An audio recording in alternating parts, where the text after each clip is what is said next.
2006 in the indoor season, and was later named as the Male Athlete of the Year by the Great Lakes Valley Conference after capturing conference championships in both the indoor and outdoor long jump. In addition to those titles, he won the indoor long jump in 2007 and was a two-time indoor triple jump champion in the GLVC. Following his time in a minor uniform, Tyrone went into the international circuit and qualified for his native country of Bermuda for the Olympics in 2008 in Beijing, 2012 in London, and 2016 in Rio de Janeiro, highlighted by reaching the long jump finals in 2012. Tyrone is the holder of the national record in his event in Bermuda, and he also earned another significant honor in 2016 when he got to serve as the flag bearer for the Bermuda Olympic team during the opening ceremonies in Rio. Ladies and gentlemen, Tyrone Smith.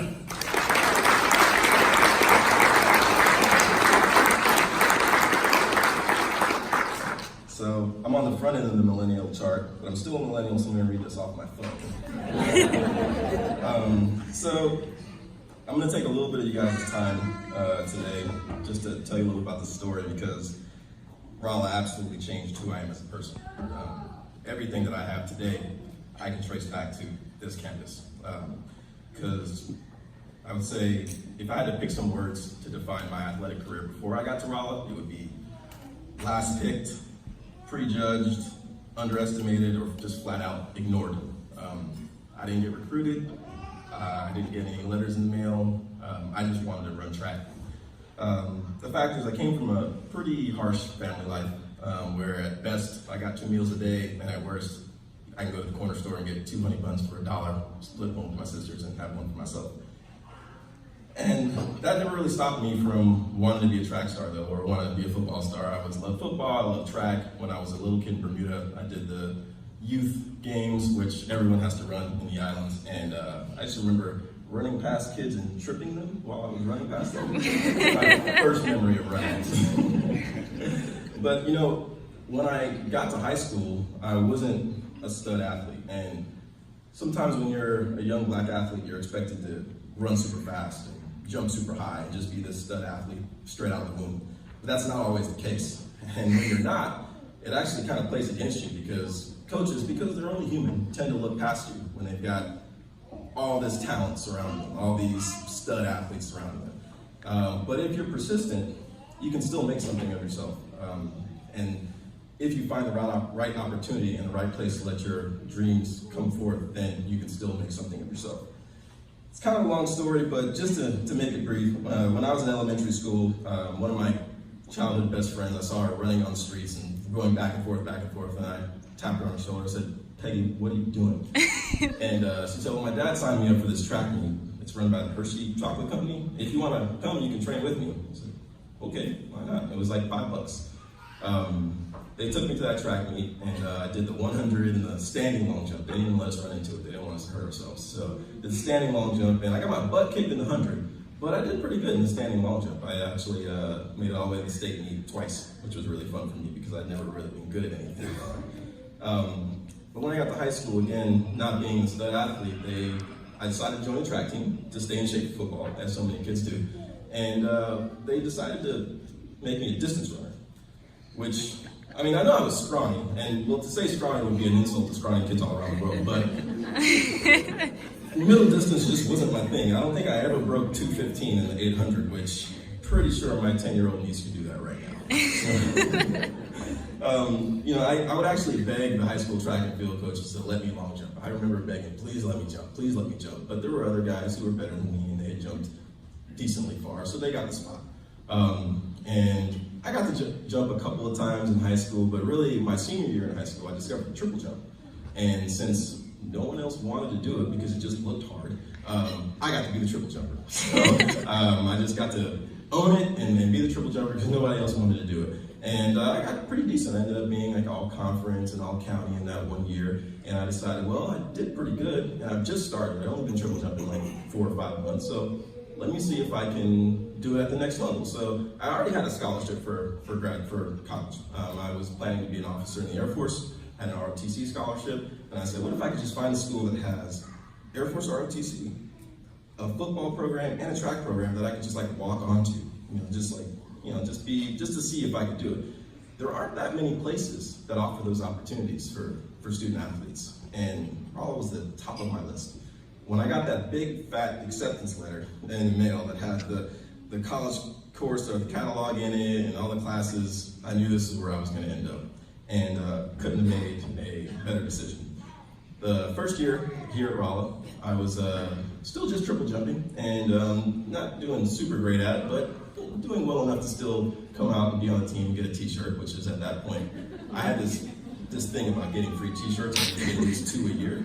And so being on the track team helped me get those 2 free t-shirts a year. So, but we were at a meet, and I think it was in Southern Illinois, Edwardsville, and Coach Sarah was there.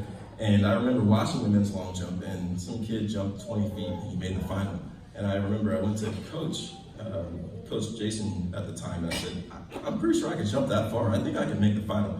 So he let me jump a couple of times, and I ended up jumping 21:10 that freshman year of college, which, just to put that in perspective, would barely make the final in the Division I women's long jump.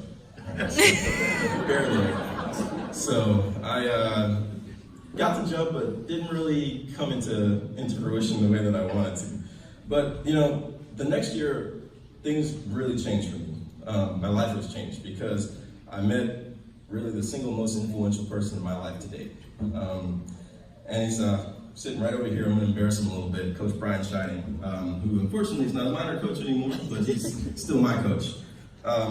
I still remember having my one-on-one athlete meeting with him, which he did with everyone when we first came in. I said, hey, Coach, I'm Tyrone. I'm your long jumper and triple jumper. And he said, okay. And I said, can't believe it was that easy. I've been trying to keep it working.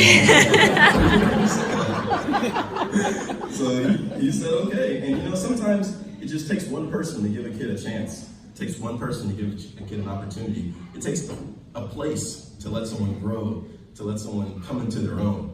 And UMR, excuse me, pardon my nostalgia, Missouri S&T and Coach Shining provided all those things for me. Now, B-Love, as we like to call him on the team, he's gonna kill me. He just kind of coached me, and without prejudging, without saying this kid's strong, he's never gonna be anything, just decided to let me beat me.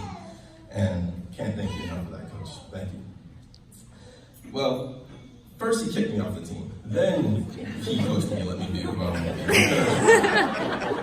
Although I had this ROTC scholarship and I was supposed to be this military kid, my dad was a Marine and everything, I'm supposed to be just on it. I was late all the time. And I always had a good excuse, at least I think I did. One day I was late and he said, you know what, you're done. You can come back in a couple weeks, and if you really want to be here, then we can go to work. And so that allowed me to really realize how much I love track and field, how much I love just training, and how much better I wanted to be. And came back in a couple of weeks, and here we are today, being inducted into the Hall of Fame of a school that wasn't on my radar until I decided I needed to do these other things as well as be a student. And UMR just provided all these things for me, and I could never really thank everyone enough. Now, no doubt I wouldn't be here without the opportunities that Rolla provided me and Coach Shining, but also without my teammates. Three of which actually are in this building right now. I got my best friend, Roger McDonald, who's also my frat brother, my big brother, my mentor, his wife Jamie, and they've got a whole relay team with them right now. When Rob had his first kid, I was like, okay, I can have a son later on. I was thinking, obviously I'm not even there yet, but I was like, we can put a relay squad. He just went and did it by himself. Jamie, who Rob was kind of the buffer between me and Coach Shining, because sometimes he wanted to kill me and sometimes I wanted to kill him. We were only like 7 years apart, so when Coach Shining arrived, he was like a big brother, and he still is to this day. And I can't really describe to you guys how this campus changed my life. I've been now to 3 Olympic Games, 5 World Championships, a bunch of World Indoor Championships. I've been to the Commonwealth Games. I've been to every major festival that track and field has offered in the world because I represent a unique country that goes to everything. And it all started with me just walking on to this campus and getting the opportunity from the school and a coaching staff and an athletic department that allowed me to just be without judging. And thank you all so very much. Thank you.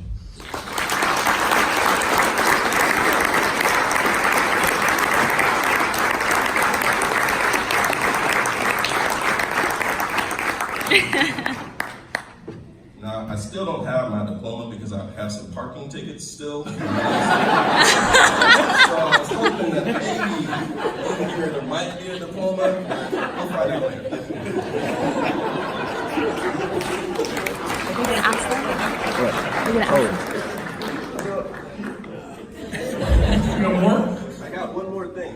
I needed to come back to this one more time, and this is why everyone needs a good partner in their lives. Every man needs a good woman, every woman needs a good man, because part of the reason why I went on the story about Coach Brian and Rod is because, about 2.5 months ago, I got engaged, and I couldn't think of a better setting than to ask Rod McDonald to be my best man and Coach Shotton to be one of my groomsmen. So I just wanted to ask you in front of everybody, get you nice and embarrassed and teared up and everything, but absolutely could not get married without you guys being right there with me.